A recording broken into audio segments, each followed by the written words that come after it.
One night, the other engines were alone with James. Although the fat controller was beginning to think well of him, whenever a chance came, the other engines would talk of nothing but bootlaces. "Remember the time one had to be used to get you out of trouble, James," they would tease. James tried to get his own back, talking about engines who got shut up in tunnels and stuck on hills. But they wouldn't listen. "You talk too much, little James," said Gordon. "A fine, strong engine like me has something to talk about. I'm the only engine who can pull the express. When I'm not there, they need two engines. Think of that. I've pulled expresses for years and have never once lost my way. I seem to know the right line by instinct."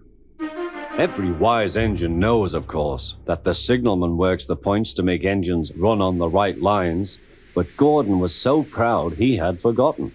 "Wake up, James," said Gordon next morning. "It's nearly time for the express." "What are you doing? Odd jobs?" "Oh, well, we all have to begin somewhere, don't we? Run along now and get my coaches. Don't be late." James went to get Gordon's coaches. They were all shining with lovely new paint. He was careful not to bump them, and they followed him smoothly into the station, singing happily, "We're going away, we're going away." "I wish I was going with you," said James. "I should love to pull the express and go flying along the line." Gordon, with much noise and blowing of steam, got ready to back onto the train.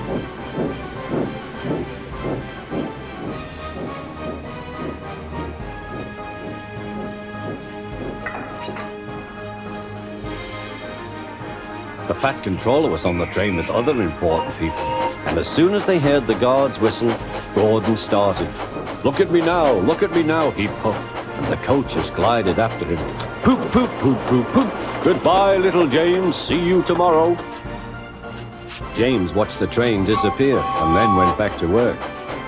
He pushed some trucks into their proper sidings and went to fetch the coaches for another train. James had just brought the coaches to the platform when he heard a mournful noise. There was Gordon trying to sidle into the station without being noticed. "Hello, Gordon. Is it tomorrow?" asked James. Gordon didn't answer. He just let off steam feebly. "Did you lose your way, Gordon?" said James. "No, it was lost for me. I was switched off the main line onto the loop. I had to go all round and back again." "Perhaps it was instinct," said James. Meanwhile, all the passengers hurried to the booking office. "We want our money back," they shouted. But the fat controller climbed on a trolley and blew the guard's whistle, so loudly that they all stopped to look at him. Then he promised them a new train at once. "Gordon can't do it," he said. "Will you pull it for us, James?" "Yes, sir, I'll try." So James was coupled on and everyone got in. "Do your best, James," said the fat controller. Come along, puffed James. You're pulling us well, sang the coaches.